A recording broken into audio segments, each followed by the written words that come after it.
ৰাস কেৱল পূজা নহয়, ৰাস আমাৰ সংস্কাৰ। ৰাসে আমাক সংস্কৃতিবান কৰে। যদিহে শংকৰদেৱ মাধৱদেৱ নাথাকিলেহেঁতেন তেনেহলে ৰাস কেৱল পূজা হৈ থাকিলেহেঁতেন।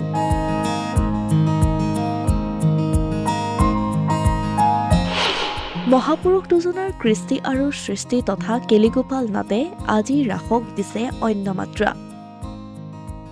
৭৮ সংখ্যক পলাশবাৰী ৰাস মহোৎসৱৰ সামৰণি সভাত মুখ্য অতিথি হিচাপে উপস্থিত থাকি এইদৰে মন্তব্য কৰে অসমীয়া প্ৰতিদিনৰ সহযোগী সম্পাদক প্ৰকাশ মহন্তই।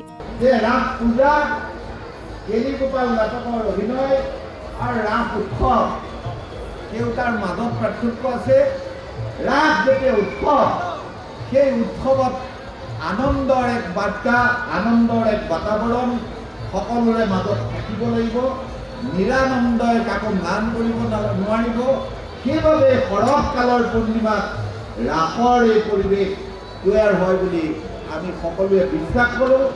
লোকাৰণ্য হৈ পৰা ৰাস মহোৎসৱৰ বাকৰিত অনুষ্ঠিত সামৰণি সভাত মুখ্য অতিথিগৰাকীয়ে পলাশবাৰীৰ ভংগুৰ অৱস্থাৰ কথা সোঁৱৰি কেতবোৰ মন্তব্য কৰে। নদীৰ খহনীয়াই থানবান কৰা এসময়ৰ ব্যৱসায়িক ৰাজধানী পলাশবাৰী তেতিয়াৰ অৱস্থাৰ কথা ৰাইজক অৱগত কৰে। অঞ্চলটোৰ এই অৱস্থাৰ অৱসান ঘটোৱাৰ বাবে এগৰাকী সাংবাদিক হিচাপে কি কৰিব পাৰি সেয়া চিন্তা কৰাৰ কথাও দোহাৰে জ্যেষ্ঠ সাংবাদিক প্ৰকাশ মহন্তই। আনহাতে উক্ত অনুষ্ঠানত ৰাধাকৃষ্ণৰ প্ৰেমৰ সম্পৰ্কে মন্তব্য কৰি সত্যভামা আৰু ৰুক্মিণীৰ প্ৰসংগৰে ৰাসৰ তাৎপৰ্য ব্যক্ত কৰে মুখ্য অতিথি প্ৰকাশ মহন্তই। শুকুৰবাৰে অনুষ্ঠিত এই মুকলি সভাত বিশিষ্ট অতিথিৰ আসন অলংকৃত কৰে স্থানীয় বিধায়ক হেমাংগ ঠাকুৰীয়া, বিশিষ্ট ব্যৱসায়ী অনুপ কুমাৰ মেধি আৰু হিমাংশু শেখৰ বৈশ্যই। লগতে মঞ্চৰ আসন শুৱনি কৰে পলাশবাৰী পৌৰসভাৰ বিষয়ববীয়া প্ৰমুখ্যে উদ্যোক্তাসকলে। অনুষ্ঠানত উপস্থিত থাকি স্থানীয় বিধায়ক হেমাংগ ঠাকুৰীয়াই পলাশবাৰী ৰাস মহোৎসৱৰ সমূহ কাৰ্যকৰ্তাক ধন্যবাদ জ্ঞাপন কৰি কয়, আমাৰ পলাশবাৰী ৰাস মহোৎসৱ এখন ঐতিহ্যমণ্ডিত ৰাস মহোৎসৱ আৰু অকল দক্ষিণ কামৰূপে নহয়, অকল নামনি অঞ্চলে নহয়, অসমৰ বিভিন্ন স্থানত আমাৰ পলাশবাৰী ৰাস মহোৎসৱত আমাৰ বিভিন্ন স্থানৰ পৰা ৰাইজ আহি ভাল পায়। আৰু এইটোৰ কাৰণে এইবাৰো প্ৰত্যেক দিনাখন যথেষ্ট ভক্তবান ৰাইজৰ সমাগত হৈছে। আৰু এইবাৰ আমি পূৰ্বৰৰ ৰেকৰ্ড ভংগ কৰি আমাৰ পলাশবাৰী ৰাসত বহু লক্ষ্য ভক্তবান ৰাইজৰ সমাগত হৈছে। মই এজন স্থানীয় বিধায়ক হিচাপে আমাক সহযোগিতা কৰাৰ কাৰণে আপোনাক আটাইকে ধন্যবাদ জ্ঞাপন কৰিছোঁ।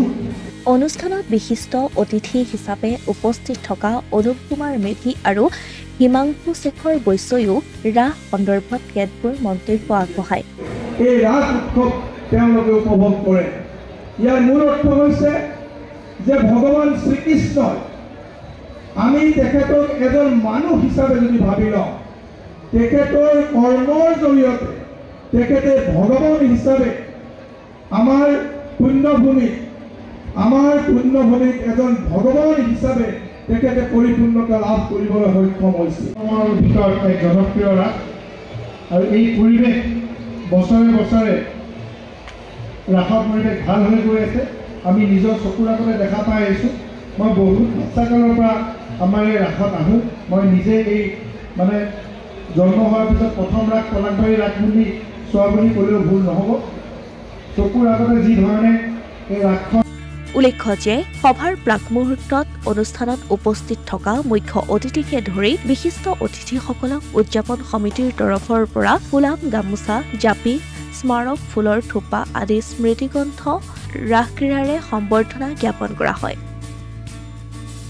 15 নৱেম্বৰৰ পৰা 29 নৱেম্বৰলৈকে অনুষ্ঠিত হোৱা ৭৮ সংখ্যক পলাশবাৰী ৰাস এক সাংস্কৃতিক অনুষ্ঠানৰ দ্বাৰা নিশা সামৰণি পৰে। অসমীয়াৰ প্ৰতিদিন ডিজিটেল ডেস্ক।